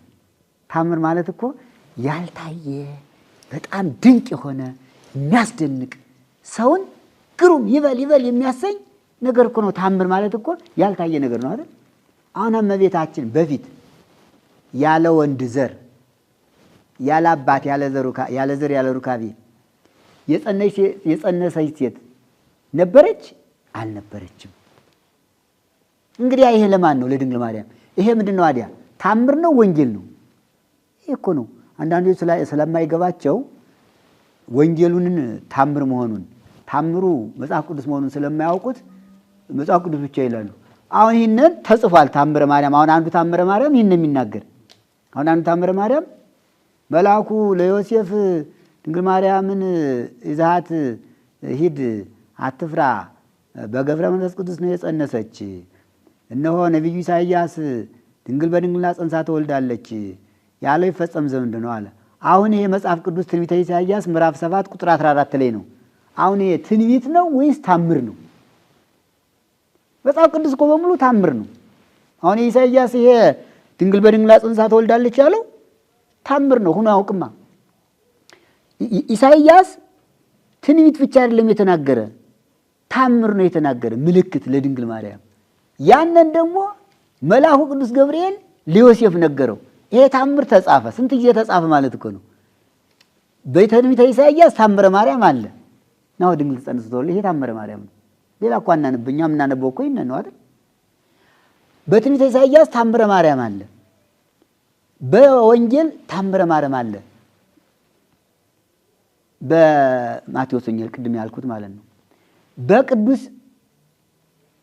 ኤፍሬም ድርሰት በሃይማኖተ አበው፣ በዮሐንስ አፈወርቅ፣ በቅዱስ ቄርሎስ፣ በቅዱስ ኤጲፋኒዎስ፣ አትናቴዎስ፣ አጠቃላይ በሊቃውንት መጻሕፍት ይህ ተጽፏል። አሁን ይሄ ታምር ድንግል በድንግልና ጸንሳ ትወልዳለች እየተባለ የሚነበበው ያ ብቻ አይደለም። እኛ አሁን አቡነ ዘበሰማያት ስንደግም ድንግል በሕሊናኪ ወድንግል በሥጋኪ ብለን የቅዱስ ገብርኤልን በመልአኩ ቅዱስ ሰላም እንልሻለን እንላታለን። ሕፃናቱ ሁሉ ያነቡታል፣ ምእመናኑ ሁሉ ያነቡታል፣ በመንገድ ይነበባል። መናፍቃን ግን ይችን ገጥለው ይተዋታል አይደል? ይህ ሰይጣን ስላደረባቸው ነው፣ ሌላ ነገር አይደለም። ምክንያቱም በመልአኩ በቅዱስ ገብርኤል ሰላምታ ሰላም እንልሻለን ማለት ቅዱስ ገብርኤል ሰላምታ አቅርቦላታል። እንደ መልአኩ ማቅረብ እኮ እንደ መልአክ መሆን ነው፣ መቀደስ መከበር እኮ ነው። ግን አለመታደል ሆኖ ይህን ቆርጠው ይተውታል። ስለዚህ መጽሐፍ ቅዱስ በሰፊ ልብ አይምሮ ለሚመረምረው በአይነ ህሊና በመንፈሳዊ እይታ አይኑ እንደ ንስር ጽሩይ ለሆነለት። አሁን ንስር ከሌሎቹ አዕዋፍ ተለይቶ አይኑ ጽሩይ ነው። ኦ ንስር ዘእሙር በብርሃን አዕይንቲከ ይለዋል መጽሐፈ ባሮክ ላይ። ንስር ከሌሎች ተለይተህ አንተ ጽሩይ ነው አይን ይለዋል። ለምን? ወደ ላይ ይወጣል፣ ወደ አየር ይወጣና ወደዚህ ሲመለከት ወደ ታች ትንሽ ቅንጣት ታህል ስጋ አትሰወረውም፣ ትጎላለታለች። ወደ ላይ ሲወጣ እየጎላለት ነው የሚሄድ፣ ዝቅ ሲል ደግሞ ትርቅበታለች። የንስር አይኑ ማለት ነው፣ ጽሩይ ነው። ለዚህ ነው ዮሐንስ ወንጌላዊ ዘንስር ዮሐንስ የሚባል እኮ ለዚህ እኮ ነው። ዘንስር ዮሐንስ አይደል ይባል? ዮሐንስ በገጸ ንስር ይመሰላል። ከኪሩብ አንዱ ንስር ገጸ ንስር አይደለ? በዚያ ይመሰላል። እንዴት ንስር ተባለ ዮሐንስ ቢባል ያ ንስር ወደ ላይ የወጣ ሲሄድ የረቀቀው እንደሚጎላለት ዮሐንስ ደግሞ ንጻ ስጋ ንጻ ነፍስ ንጻ ልቡና ተሰጥቶት አካል ከህልውና ተገልጾለት የሥላሴ ህልውና ቅርብና ተገልጾለት ቀዳሚሁ ቃል ውእቱ ብሎ ስለጻፈ ዘንስር ተባለ። የእመቤታችን ንጽሕና ቅድስና ድንግልና ልክ እንደ ንስር አይን የረቀቀውን አጉልቶ የሚያሳይ መንፈስ ቅዱስ ላደረበት አካልና ሕይወት በደንብ ቁልጭ ብሎ የሚታይ ታምሩ ሁሉ የሚያነበው ሁሉ የሚያየው ሁሉ የሚሰማው ጆሮ እኮ ነው። የእመቤታችን ታምር እኮ አፍ ብቻ አይደለም የሚያነበው፣ ጆሮም ይሰማዋል፣ ዓይንም ያየዋል፣ ዓይንም ያየዋል። ስለዚህ እነዚህ አባቶቻችን ሊቃውንት እኮ የጻፉት መጽሐፍ ቅዱስን ቁጭ አድርገው የጻፉት። እንግዲያስ እያንዳንዱ ታምረ ማርያም ይውጣና ይነበብ። ከመጽሐፍ ቅዱስ የወጣ ታምረ ማርያም ካለ ያን ጊዜ እንከራከራለን። አዎ የኢሳይያስ ትንቢት ነው። ድንግል ትጸንስ ወትወልድ ወልድ ተብሎ የተነገረው ትንቢት ነው። እሑድ እሑድ የሚነበብ ታምረ ማርያም መቅደመ ማርያም የሚነበው ያኮ ነው ያኳድል። ታዲያ ዮሐንስ እኮ ዘንስር ስለተባለ የሥላሴን ህልውና ቅድምና እንደገለጸለት የእመቤታችን ቅድስና ንጽሕና ገለጸለትና በራእዩ ምን አለ? ራእየ ዮሐንስ አቡቀለምሲስ ምዕራፍ 12 ቁጥር 1 ላይ ምንድን ነው የሚለው? ወአስተራየ ተአምር አብይ በሰማይ አይደል ብለው ታላቅ ተአምር በሰማይ ታየ። ብእሲት እንተ ትለብስ ፀሐይ አይደል ያላት ፀሐይን የተጎናጸፈች ሴት በሰማይ ታየች እኮ ነው ያላት። አየሁ በሰማይ እኮ ነው ያላት፣ በምድር እኮ አላለም። ታምሯ እኮ በሰማይ ይነበባል። ማን ነው የሚያነበው? ቅዱስ ገብርኤል እኮ ነው የሚያነበው። ምን እያለ ናሁ ድንግል ትጸንስ ወትወልድ ወልደ ያለውን እኮ ቅዱስ ገብርኤል ለዮሴፍ አንቦለታል። ዮሴፍን እኮ ታምረ ማርያም ያሰማው ማን ነው? ቅዱስ ገብርኤል እኮ ነው። ለዚህ እኮ ነው በሰማይ ታላቅ ታምር ታያለው እኮ እና ብእሲት ብሎ እመቤታችን ታምር አነበበላት። እንተ ትለብስ ፀሐይ ፀሐይን ለብሳ ወርታ ተገሪያ ጨረቃን እንደ ጫማ ተጫምታ በ12 ከዋክብት የተሰራ ዘውድ ራሷ ላይ ደፍታ አየሁ አለ። እንግዲህ ያኑ ብርሃን ይሆንለት አያችሁ። ዘንስር የተባለው ዮሐንስ ገልጦ እኮ ሴት ታየች ብርሃን ለብሳ እኮ ነው ያለ። ብርሃን ጎል ተጎናጽፋ እኮ ነው ያለ። አደይ ታምር በሰማይ ታምር ታየ አይደል ያለው። እኛ እንደው በዚህ በሁድ ታምር ስለተረበበች ደንቆነ ነው እንደው እንደ እንትን ውሃ ፊን ምንል እንደ ብልቃጥ ውሃ አይደለም። በሰማይ ነው የሚነበበው። አረ ይርነቃችሁ ይግረማችሁ። በሰማይ ይልሃል ሄዳ ነበው። አንተ እዚህ ምድር ሆነን ነው እኛ እንዴ በዚህ ምን ደነቅ? አረ ዮሐንስን እንጠይቀው ነው ወልደ ነጎድጓድ ዮሐንስ አፈወርቅን እንጠይቀው። ተፈሲ እያለ ሲያመሰግን አባ ገርዳሊ የሚባል ባህታዊ ነበርና 12 መላእክት የብርሃን መነሳንስ የብርሃን ጭራ ማለት ነው ይዘው በአንድ ላይ ተሰልፈው ሲሄዱ አባ ገርዳሊ የተባለ ባህታዊ አገኛቸው። በቅቶ ነው መላእክት ተገለጹለት። እናንተ እነማን ናችሁ አላቸው። እኛ መላእክት ነን አሉት። ወዴት እየሄዳችሁ ነው አላቸው። ዮሐንስ አፈወርቅ ተፈስሂን ሲተረጉም ልንሰማ ይታምሯን ማለት ነው። እዚህ ሰግር ለኪ የተጻፈውን ታምረ ማርያም ላይ ሲተረጉም ልንሰማ ወደ ቁስጥንጥንያ አንጾኪያ እየሄድን ነው አሉት። እንዴ ባርኩኝ አላቸው። ባረኩት መላእክት። እሱም እንዲሁ በረከት አቀረበላቸው ይላል። የበቃበት ነው እና እንዴት ነው ከሰማይ ወርዳችሁ ይህንን ልትሰሙ የምትሄዱ እንዴት ያለ ምስጋና ቢሆን ነው አላቸው። እመቤታችን አሉት ከምስጋናዎቿ ሁሉ እንደ ተፈስሒ ደስ የሚያሰኛት የለም። ተፈስሒ ማርያም ሲነበብ፣ ሰግር ለኪ ሲነበብ፣ ዮሐንስ አፈወርቅ ይህንን ሲያነበው ሲተረጉሙ አፊቱ መታ ትቆማለች። ልሳነ ወርቅ ያለችው እኮ በዚህ ነው አይደል? ዮሐንስ አፈወርቅን እኮ ዮሐንስ አፈወርቅ ዮሐንስ ልሳነ ወርቅ አፍህ ወርቅ ነው እኮ ነው ያለችው።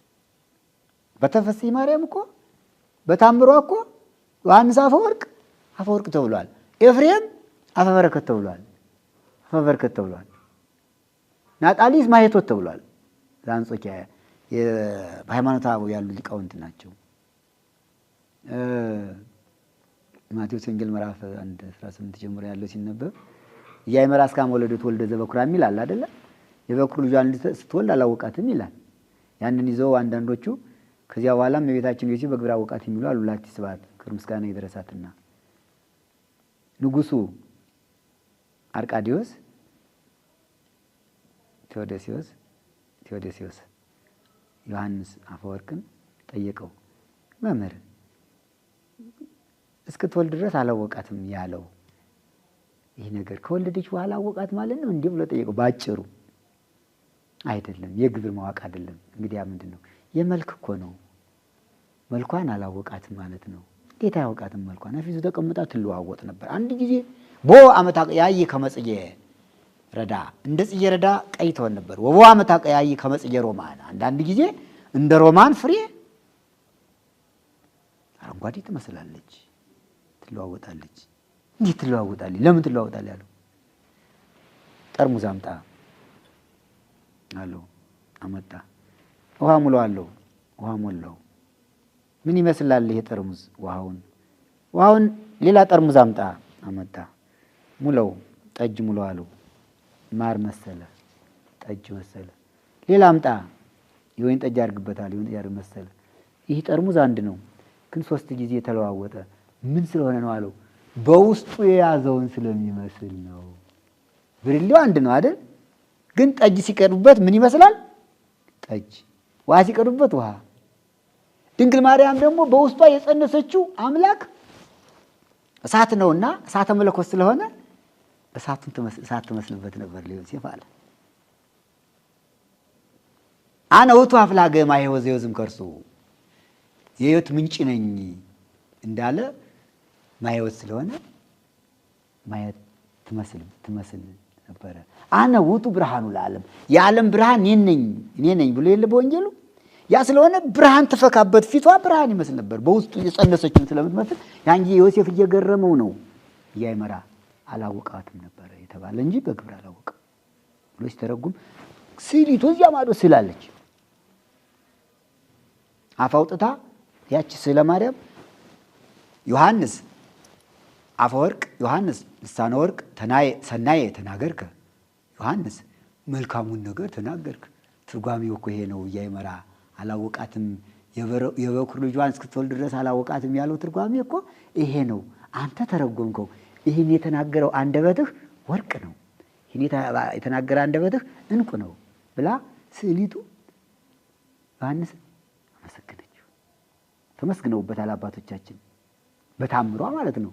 ይህ እኮ ታምረ ማርያም እኮ ነው። በታምረ ማርያም የተሾሙ ብዙዎች ናቸው።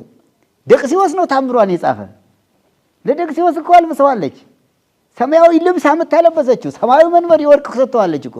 ታምሯን ያነበቡላት ጳጳሳት፣ ሊቃነ ጳጳሳት እነ ደቅሲዎስ ዘጥልጥልያ በእጇ ተሸልመዋል።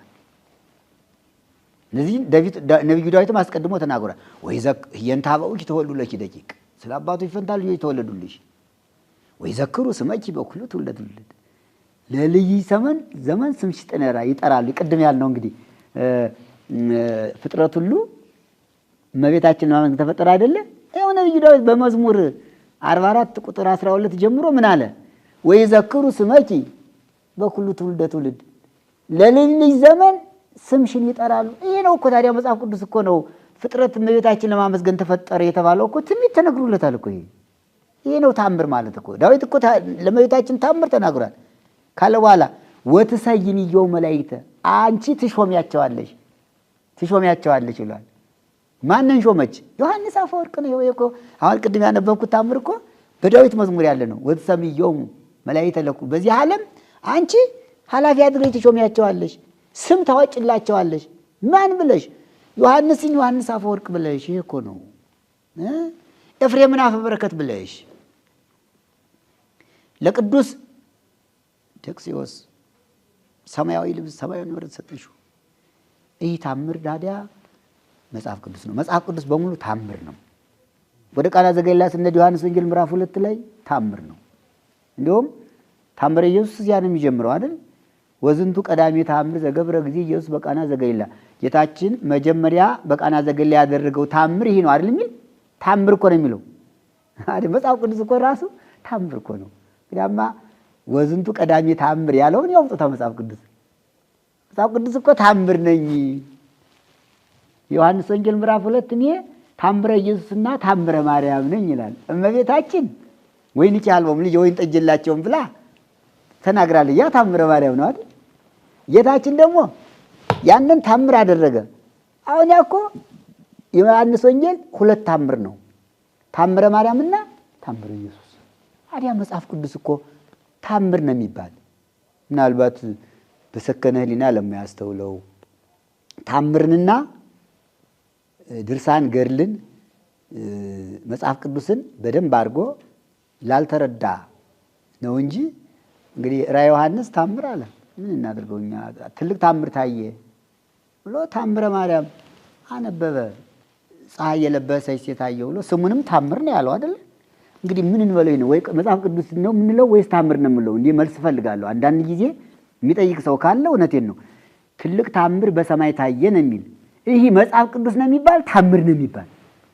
ይሄ እኮ ነው መልሱ። መጽሐፍ ቅዱስ ታምር ይባላል፣ ታምር መጽሐፍ ቅዱስ ይባላል። ልዩነት የላቸውም። ገድል መጽሐፍ ቅዱስ ነው። ገድል የሐዋርያት ሥራ ምዕራፍ 7 እስጢፋኖስ ገድለ እስጢፋኖስ ያ ተጽፎ ይል በደኛ ቀጠቀጡት አይደል? ገድለ እስጢፋኖስ ማለት እኮ ያ ነው፣ ግብረ ሐዋርያት ማለት ነው። ጴጥሮስ አይነ ስውር ማን ነው? ዮሐንስ ምዕራፍ 3 ላይ ሐዋርያት ሥራ ዮሐንስና ጴጥሮስ ወደ እንትኑ ሲገቡ ወደ ምኩራብ ሲገቡ አንድ በሽተኛ አገኙ፣ ፈወሱት። ታምር ነው አይደል? ፈውስ ታምር ነው ይባላል አይደል? ይሄ እኮ ታምር ነው። ጌታችን መጻጉዕን ፈወሰው። ምንድን በለው? ታምር አይደል? አይነ ስውሩን ፈወሰው። እሱ ምዕራፍ 9 ዮሐንስ ወንጌል እሱም ሲናገር ሰዎች ሐዋርያት ጠየቁት፣ በኃጢአት ተመኑ ተወልደ ዝእውር፣ ይህ አይነ ስውር በማን ኃጢአት ነው ዕውር ነው የተወለደ? በዘርሱኑ ወሚመ በዛዝማጅሁ፣ በእሱ ኃጢአት ነው በዘመዶቹ ብለው ጠየቁት። አኮ በራሱም አይደል በዘመዶቹም አይደል፣ አላ ከመያስተሪ ግብረ እግዚአብሔር፣ የእግዚአብሔር ታምር ይገለጽ ዘንድ አይደል ያለው። አሁን ያው ልሙጡ ነው የተወለደው ምራቁን ትፍሎ ጭቃ ቀብቶ ያዳነው እኮ ያ ታምር ነው። ታምረ ኢየሱስ ነው የሚባለው ራሱ ይሄ ታምር ነው አይደል ያለ። እና መጽሐፍ ቅዱስ እኮ በሙሉ ስንገባ ታምር ነው። ስለ ጽንሰቱ ጸነሰች ነው በድንግልና፣ ያ ታምር ነው የምናነበው እኛ እኮ ዛሬ። በድንግልና ወለደች ነው ታምሩን፣ ያን የምናነበው። ከወለደች በኋላ ድንግል ናት ነው ያን የምናነበው። ሕዝቅኤል የተናገረውን ኢሳይያስ የተናገረውን እንድረ ወለደት ቻሁነ በረት በድንግልና ስንከ ወለደች በድንግልና ጸንታ ኖረች። ይህን ሕዝቅኤል ነው ያየው። ትንቢተ ሕዝቅኤል ምዕራፍ 44 ላይ ቤተ መቅደሱን ሳይከፍት ገብቶ ሳይከፍት ሲወጣ አየሁት። ምን አለ? ይህ ቤተ መቅደስ ተዘግቶ ይኖራል፣ እግዚአብሔር ገብቶበታልና አይደል? ድንግል ነው። አይ መጽሐፍ ቅዱስ ከሀ እስከ ፈ ድረስ ያለው ታምር በቀዳሚ ገብረ እግዚአብሔር ሰማያት ብሎ አይደል የሚጀምረው? ወደ ዘፍጥረት ምዕራፍ 1 ላይ በመጀመሪያ እግዚአብሔር ሰማይና ምድርን ፈጠረ። ይሄ እኮ ታምር ነው። ካለመኖር ወደ መኖር ይህን ዓለም አምጥቶ መፍጠር ታምር ነው አይደለም? የሌለን ነገር ማስገኘት የራሱ ይሄ እኮ ታምረ ኢየሱስ ነው። መጽሐፍ ቅዱስ እኮ ራሱ እግዚአብሔር በመጀመሪያ ሰማይና ምድርን ፈጠረ። ከዚያ በፊት ነበሩ አልነበሩም። ካልነበሩ ወዴት አመጣቸው? በታምር። ይኸውልህ ውሃውን ከፈለው። ማክሰኞ አጽሪት አጽሪት ተፈቀሉ። ነበሩ አልነበሩም። ማን አበቀላቸው? በቃሉ። ታምር ታምረ ኢየሱስ። ረቡዕ ፀሐይ ጨረቃን ፈጠረ። ነበሩ አልነበሩም። በምን አስገኛቸው? በቃሉ። ታምር ታምር ታምረ ፀሐይ ይለዋል። ይሄንን የፀሐይ ታምር እያለ ይሄዳል። የእጽዋት ታምር እያለ ይሄዳል። ሐሙስ በባህር ያሉትን ፈጠረ። ዓርብ በየብስ ያሉትን ፈጠረ። አዳምን ፈጠረ። ገድለ አዳም ተጽፏል። አሁን ገድለ አዳም እንደ ይርነቃቸው ገድለ አንቀበል የሚል ሰው ካለ ገድለ አዳም የሚጀምር ምንድን ነው የሚለው? ኦሪት ዘፍጥረት ምዕራፍ 1 ቁጥር 26 ላይ ወይቤ እግዚአብሔር ንግበር ሰብአ በአርአያነ ወበአምሳሊነ፣ እግዚአብሔር በመጀመሪያ ሰማይና ሰውን በመልካችን እንደ ምሳሌያችን እንፍጠር አለ ነው አይደለ? አሁን ይሄ ገድለ አዳም እኮ ነው። የአዳም ተፈጥሮ ገድል ነው፣ ታምር ነው። እዚያ በኋላ ወገብሮ አዳምን ፈጠረው፣ ሔዋንን ከጎኑ እና ባጭሩ በደንብ ለሚመለከተው ሰው መጽሐፍ ቅዱስ ከኦሪት ዘፍጥረት ከአንድ ጀምሮ እስከ ራዕየ ዮሐንስ መጨረሻ ያለው ታምር ነው። የኖህ ታምር እኮ ነው። እንትኑ መርከቡን ስራ አይደል ያለው? በመርከብ መዳን ታምር እኮ ነው። ጅብና አህያ አንድ መርከብ ገብተው ኖሩ። ጅቡ አህያውን ሳይበሉ አይደል? ቀበሮና በግ፣ ነብርና ፍየል፣ አንበሳና ላም አንድ መርከብ ተቀመጡ አይደል? ይህ ተፍጥሯል። ይሄ ታምር ነው አይደለም? ይሄ እኮ ታምር እኮ በሙሉ እያንዳንዱ ታምር ነው። ስለዚህ መጽሐፍ ቅዱስን ከገድል ከድርሳን ከታምር ለይቶ እንደ ሌላ አካል ማየት፣ ታምራትን ገድላትን ድርሳናትን ከመጽሐፍ ቅዱስ ለይቶ እንደ ሌላ ማየት ይሄ አባትና ልጅን እንደማለያየት ማለት ነው፣ እንደማጣላት ማለት ነው። መጽሐፍ ቅዱሱ ከገድላት በሙሉ አብሮ ያለ ነው፣ ተዛምዷል። አጥንትና ጅማት ናቸው፣ ተሰናስለው ነው የሚኖሩ። መጽሐፍ ቅዱስ አባት ነው፣ እናት ነው። ሌሎች ገድላት፣ ድርሳናት፣ ታምራት የመጽሐፍ ቅዱስ ልጆች ናቸው። እንዲሁም ሰሎሞን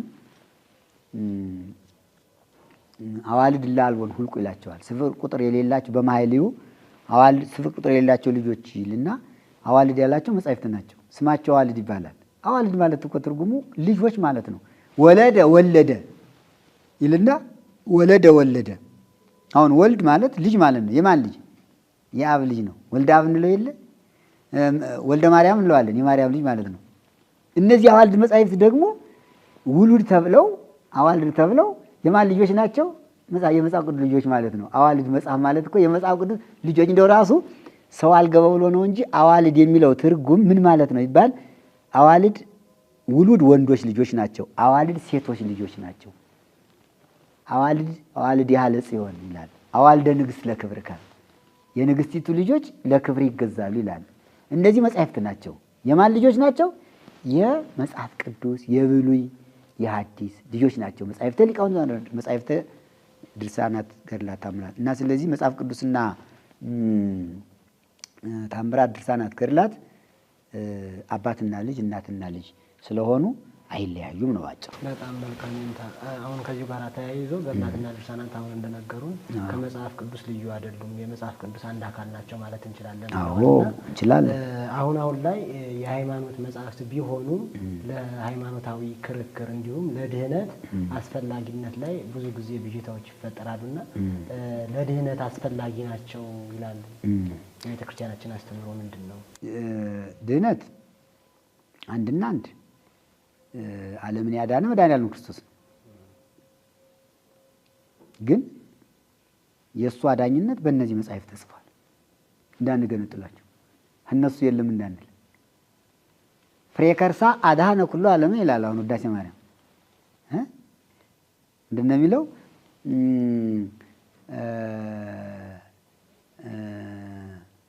ምክሆን ብሎ ሙዳየ እፍረት ይላል።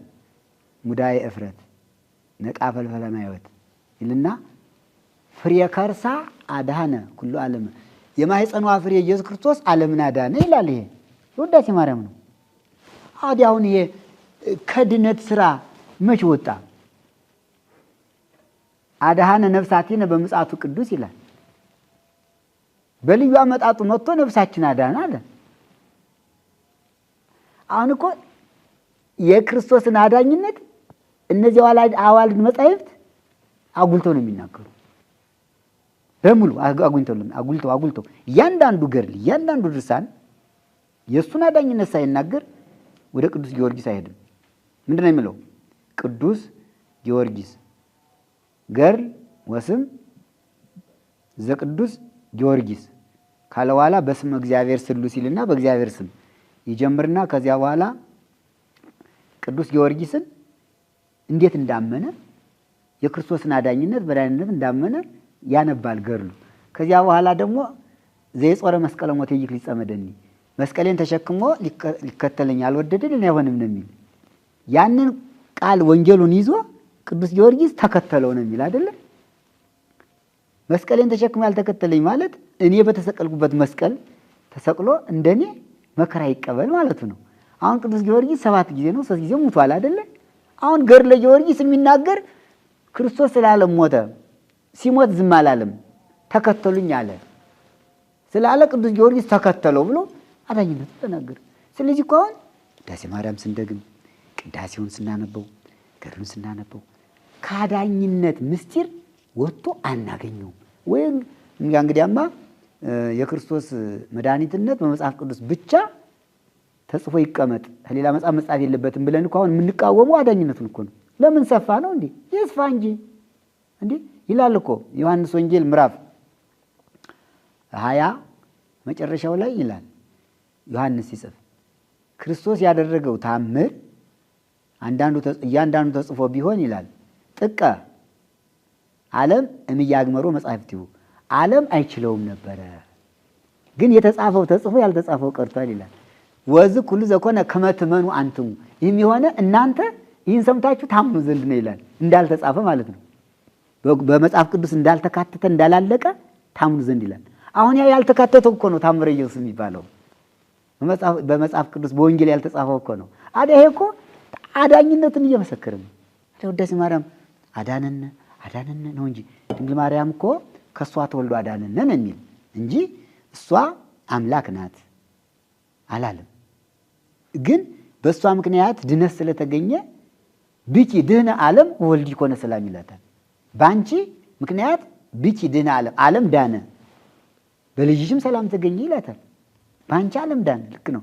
በአንቺ ማለት ነው። ከአንቺ በተዋሃደው ስጋ ነብስ ዓለም ዳነ ማለት እኮ ነው። እመቤታችን ምክንያት ድኅነት ናት። ታስታርቃለች፣ ታማልዳለች። ከሥላሴ ዘንድ ተፈቅዶላታል። ተበዋሃ ለኪ እምአብ ወወልድ ወመንፈስ ቅዱስ ከመ ትኩኒ ተንከተበ ለወልደ ሰብ ለሕይወት ዘላለም ይላታል። እንዲሁም የዘላለም ሕይወት ልትሆኚ ከሥላሴ ዘንድ ድልድይ ሁነሽ ታሻግሪ ዘንድ ተበዋሃ ለኪ ተፈቅዶልሻል ይላታል እኮ ተፈቅዶላታል። እኛ እንግዲህ እግዚአብሔር የፈቀደላትን መቃወም እንዴት ይቻላል? ይሄ እኮ አይቻልም። እንዲሁ አቅምን አንዳንድ ጊዜ መለከት ያስፈልጋል። ከሥላሴ ከተፈቀደላት እንዴት እሷን መቃወም ይቻላል? ስለዚህ እግዚአብሔር ያከበረውን ማዋረድ የሚችል የለም ይላል ቅዱስ ጳውሎስ። እና በአጭሩ ምንድን ነው? በገድላትና በድርሳናት በታምራት የእግዚአብሔር አዳኝነት ሙሉ በሙሉ ስለተጻፈ ገድላት መድኃኒትነቱን ስለሚመሰክሩ ከመጽሐፍ ቅዱስ የወጡ የተለዩ አይደሉም። እያንዳንዱን ገድል፣ እያንዳንዱን ድርሳን፣ እያንዳንዱን ታምር ስናነብ የክርስቶስ መድኃኒትነት አዳኝነቱ በማይገቦ ዓለምን እንዳዳነ ቅዱስ ሥጋውን ክቡር ደሙን እንደሰጠን ያን ሥጋውን ደሙን ተቀብለን በማይገቦ ተጠምቀን እንደዳን አዳኝነቱን ይናገራል። እነዚህ ቅዱሳት የሚባሉ ለዚህ እኮ ነው ቅዱሳት ነው የሚባሉ ቅዱሳት መጻሕፍት። ለጢሞቴዎስ ቅዱስ ጳውሎስ ሲጽፍለት ምንድን ነው ያለው? በእግዚአብሔር መንፈስ የተጻፈ መጽሐፍ ሁሉ ለሕይወት ይጠቅማል ብሎታል እኮ። በመንፈስ ቅዱስ የተጻፉ ናቸው እነዚህ ሁሉ መንፈስ ቅዱስ ያጻፋቸው። ሌላው መናፍቅ መንፈስ ቅዱስ አደረብኝ እያለ ሲወሸክት ይውላል እንዴ? አድናለሁ እያለ ፈውሳለሁ ይላል እንዴ? እነ ጴጥሮስ ያደረጉት ታምር፣ እመቤታችን ያደረገችው ታምር፣ የነቢያት፣ የሐዋርያት፣ የጻድቃን፣ የሰማዕታት ታምር ገድል ጋኔን እያስለፈለፈ እያስወጣ ድውይ እየፈወሰ ጋኔን እያወጣ የሚከለከል ለምንድን ነው? ከልካዩ ማን ነው? ስልጣኑስ የማን ነው? እንዲሁ ማንም እየተነሳ ዝም ብሎ ቤተ ክርስቲያንን ገድል አያስፈልጋትም ሲያስፈልጋትም ይላል እንዴ? የት ነበረ እንዴ? መጀመሪያ እኮ ሲመሰረት እቺ ኦርቶዶክስ ተዋሕዶ ቤተ ክርስቲያን ኢትዮጵያ 81ዱ መጽሐፍ ስትቀበል የቅዱስ ያሬድን ድርሰት ድጓውን ስትቀበል የእመቤታችን ታምር ስትቀበል ቅዳሴውን ስትቀበል ሃይማኖተ አበውን ስትቀበል ድርሳናት ስትቀበል እነማን ነበሩ? እንዳሁን እኮ ዝም ብሎ የተውሸከሸከ ዝም ብሎ በተውሶ ቋንቋ እዚያም ለቃቅሞ በሚለፈልፍ አካሄድ አይደለም። አባቶቻችን ዕብራይስጡን ተምረው የግሪኩን ተምረው አረበኛውን ቋንቋ ተምረው ከዕብራይስጥ ወደ ግሪክ ወደ ጽር ከጽር ወደ አረብ ከአረብ ወደ ግዕዝ ተርጉመው ራሳቸው ተርጉመው ነው ይህን ሁሉ የተቀበሉት። ብዙ መጻሕፍት ተተርጉመዋል አይደል? ብዙ መጻሕፍቶች አሁን በግሪክ ቋንቋ የተተረጎሙ ናቸው። ከግሪክ ወደ አረብ የተመለሱ ናቸው። ፍትሐ ነገሥት ሌላውን ስናነብ ያን ሁሉ የሚያውቁ ቅዱሳን በእውቀታቸውም ከሁሉ በላይ የሆኑ በብቃታቸውም ከሁሉ በላይ የሆኑ የመጻሕፍትን ምስጢር በመጽሐፍ ቅዱስ ብቻ አይተው ሳይሆን በዓይነ ሕሊናቸው በሕሊናቸው የወሰኑ አባቶች ለዚች ቤተክርስቲያን ለዚች ኦርቶዶክስ ተዋሕዶ ቤተክርስቲያን የሚገባትን መጻሕፍት ቆጥረው አስረክበዋታል። 81 መጽሐፍ። ያንን አሁን ተነስቶ ለእኔ እንዲመቸኝ ብሎ ይህንን ለውጣለሁ የሚል ካለ ተቀባይነት የለውም። የሚቀበለውም አያገኝም። አሏ መጻሕፍቶቹ ወደ ንስጥሮስ ለመግባት ነው አይደል? ንስጥሮስ የተወገዘበት መጽሐፍ እያለ ከንስጥሮስ ጋር ታረቃለሁ ማለት ዘበት ነው። የሚቀበለው የለም። አርዮስ የተወገዘበት የኒቃዊ ጉባኤ መጽሐፍ እያለ አርዮስን ቅዱስ ላለው የሚል ካለ ራሱ ይወገዛል። ሰለስቱ ምዕት አውግዘውታል። ዛሬም ይደገማል። መቅዶኒዎስን ደግፋለሁ የሚል ካለ ይወገዛል።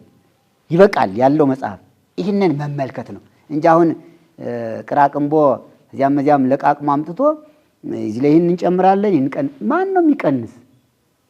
ዮሐንስ እኮ ብሏል እኮ አይደል? ራዕየ ዮሐንስ መጨረሻው ላይ ምንድን ነው የሚለው? በዚህ መጽሐፍ ላይ ይላል የጨመረ ቢኖር በዚህ መጽሐፍ ላይ የጨመረ ቢኖር በዚህ መጽሐፍ የተጻፈው ይጨመርበታል፣ የቀነሰ ቢኖር ይላል። ስለዚህ መቀነስም መጨመርም እንዳይቻል አባቶቻችን አስተካክለው ቀምመው ቀምረው አቡሻህሩን የዘመን አቆጣጠሩን በራሷ ቋንቋ በራሷ ቅዳሴውን በራሷ 14ቱን ቅዳሴ ምልክቱን ቅዱስ ያሬድ ቁልጭ አድርጎ አስቀምጦታል። ዜማውን አስቀምጦታል። ግዕዝ፣ ዕዝ፣ አራራይ። አሁን ሌላ ዜማ መጨመር ይቻላል? ጉብዝና ካለ ይችን መጽሐፍ ቅዱስና ያችን ስለምናነብ ያችን ስለምናውቅ ነው እንለውጥ የምንል? እስኪ ከዜማው ይግባና ከግዕዝ፣ ከዕዝ፣ ከአራራይ ከሶስቱ ዜማዎች እስኪ ያምጣ ጎበዝ ካለ እንደ ቅዱስ ያሬድ። ናችን ስንዱ ቅመም አባቶቻችን ቀምመው በቋንቋውም በእውቀቱም በምስጢሩም አምልተው አጉልተው ሰጥተዋታል። ያንን ይዞ ማስቀጠል እንጂ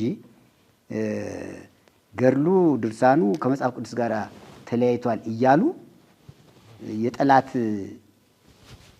አካሄድ ይሄ የሾህ የጭቃ ሾህ ይባላል። ከውስጥ ሆኖ እየወጉ ድርሳናትን ገድላትን ታምራትን ከመጽሐፍ ቅዱስ ልዩ ናቸው እያሉ እያራራቁ ከትውልዱ ጋር ማጣላት ከእግዚአብሔር ጋር ማጣላት ነው። እነዚህን አለመቀበልም እንደ ክህደት ይቆጠራል ማለት ነው። አዎ ለምን አባቶቻችን ያወገዙትን ቅዱስ ነው ብሎ መቀበል ውግዘት ነው አይደል? እነሱ የተቀበሉትን ደግሞ አይገባም ብሎ መነጠል ውግዘት ነው። ጌታም እኮ ብሏል እንዴ ቤተክርስቲያን ያወገዛቻቸውን መቀበል እንደማይገባ። ወንድም ቢበድልህ ብቻ ሆነህ ምከረው፣ ሁለተኛ ሶስተኛ ዘድ ያን አልቀበልም ቢል ለቤተክርስቲያን ንገራት። ያን ባይቀበል እንዳረመህን ብሎ የለ።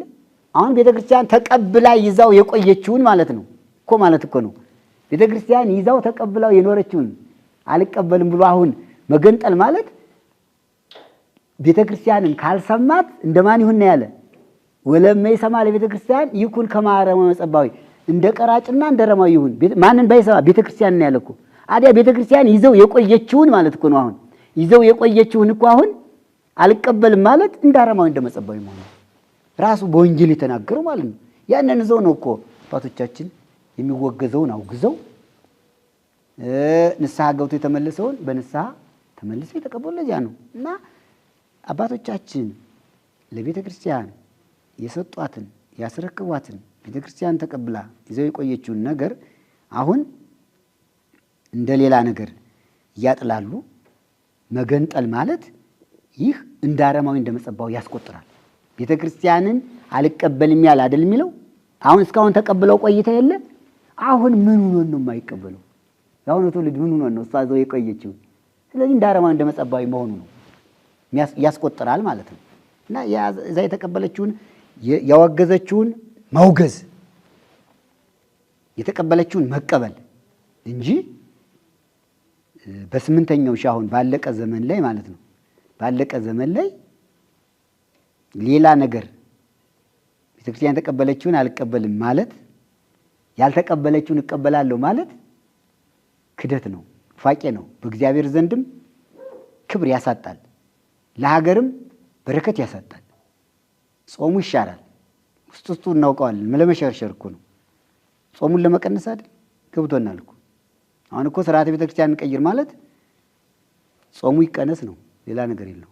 እናውቀዋለን። እንኳን የታሰበው ያልታሰበው ይታወቃል። ጾሙን እንሻረው፣ ጾሙ ይቀነስ።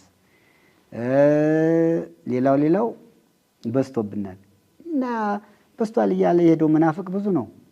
እኛም አብረን እንኮብልል እንዴ ታዲያ? እኛማ ጾመኞች ጋር ምን አለ ኢያሱ? እኔና ቤቴ እግዚአብሔር እናመልካለን፣ እናንተሳ አላቸው እስራኤል። እኛም እንዳንተ እግዚአብሔር እናመልካለን አይደል ያሉ? እኔና ቤቴ እንዳለው ኢያሱ አሁንም እኛና ቤተ ክርስቲያን ቤት የተባለች ቤተ ክርስቲያን ናት። እግዚአብሔርን ማምለክ እንጂ ቤተ ክርስቲያን የምታጠምቀውን ስርዓተ ጥምቀት የምታጾመንን ጾም የምታጸልየንን ጸሎት ለይተን ለውጠን አዲስ ጾም አዲስ ጸሎት ብንል በፍጹም አይረጋም አይጸናም። እንዲያውም እርስ በርሱ ተለያይቶ የኬልቄዶን ጉባኤ ነው የሚሆን። ኬልቄዶን ጉባኤ ከለባት ነው የሚባል አይደል? ቅዱስ ዲዮስቆሮስ ጥርሱን የተመታበት እኮ ነው አይደል? ለምን ነው የተመታ? የሊዮንን ደብዳቤ አልቀበልም ብሎ አይደለ? ሊሆን እኮ ከንስጥሮስ ትንሽ ለየት አልኩ ለማለት ንስጥሮስ 2 አካል 2 ባሕርይ አለ። እሱ ደግሞ 1 አካል 2 ባሕርይ አለ። ዘወር አድርጎ ግን ቅዱስ ዲዮስቆሮስ ስለሚያውቅ አመጣጡን ስለሚያውቅ የመናፍቃንን መንገድ ስለሚያውቅ አልተቀበለውም። ቀደደው መካከል ላይ ቆሞ ይላል። ወሰጠጣ ለጦማረ ሊሆን ይላል። መካከል ላይ አይፈሩም እኮ ቅዱሳን። ለስልጣን አይፈሩ፣ ለደሞዝ አይሉ አይጨነቁም። ሃይማኖት ሃይማኖት ነው፣ ህግ ህግ ነው። ተነሳና ከንጉሱ ፊት ከመርቀያን ፊት ከመናፍቃኑ መካከል ቡጭቅ ቡጭቅ ቡጭቅ ቡጭቅ አድርጎ ሊሆንን ወረቀት ቀደደው። እንዴት ማትቀበላሉት? ለምን ትቀደዋለህ? እንዲህ ክደት ስለሆነ ፋቂ ስለሆነ አባቶቻችን ስላልተቀበሉት ሰለስቱ ምዕት ስላልተቀበሉት አልቀበለውም ማለት እናሳ እሱ እኮ ፓፓ ነው። የሮሙ ፖፕ ፓፓ እኮ ነው። ቢያጠፋም እኮ እሱ አጥፊ አይባልም አይደል? አሁንም አይባልም መስል በክደት እንግዲህ ኑፋቄን ጽፎ ማርያም የወለደችውን አባ ይወልደውም አባ ይወልደው ማርያም ተወልደ አይደል ያለ እንዴ የምን ፖፕ ነው? የምን ፓፓ ነው? አየህ አለቃ ነው ብዬ አላከብረውም በሃይማኖት እኔን ካልመሰለ። አየው ሳጥናኤል ሊቀ መላእክት ነበር አይደል? ሳጥናኤል እኔ ፈጣሪ ነኝ ብሎ እግዚአብሔርን ሲግድ ቅዱስ ሚካኤል ካደ እንዴ? አልካደ። ቅዱስ ገብርኤልም አልካደ። ስለዚህ የፈለገው አለቃ ቢክድ የበላይ ነኝ ብሎ በስልጣን ቢክድ እኔ አልክድም ብዬ ቀደድኩት አለው። ስንጥቅጥቅ አደረገው። ያው ተበሳጭተው በስጋዊ መከራ ጺሙን ነጩት፣ ጥርሱን አወለቁት። ዛቲ ፍሬ ሃይማኖት ብሎ በእስክንድርያ ያላሉ ምዕመናን ጥርሱን በመሐረም ለከላቸው። ወስደው ቁጭ ሲያደርጓት አበራ፣ ፀሐይን ለካ ወከለ። ሃይማኖቱ ትክክለኛ መሆኑ አይደል? አንድ ብቻውን ቅዱስ ዲዮስቆሮስ። ስለዚህ አሁንም የነ ቅዱስ ዲዮስቆሮስ ትምህርት የነ ቅዱስ ዲዮስቆሮስ አስተምሮ አይለወጥም ነው። ሰማዕትነት የተከፈለበት ነው። እና ይህን ይመስላል ባጭሩ። እና አያስፈልግም ድርሳናት፣ ገድላት፣ ታምራት ከመጽሐፍ ቅዱስ ተለይተው አይታዩም። እናሻሽላለን ማለትም ይሄ የአባቶቻችን ውግዘት በጣም ከባድ ስለሆነ መቅሰፍትን ያመጣል ነው የምልህ እኔ። እሺ መልካም። እሺ እንተ ቃለ ሕይወትን ያሰማልን። በሃይማኖታዊ ጥያቄ ያነሳናቸውን ጥያቄዎች እንግዲህ በዚህ መልኩ ተመልሶልናል። በሌላ መርሃ ግብር እስከምንገናኝ ድረስ መልካም ቆይታ።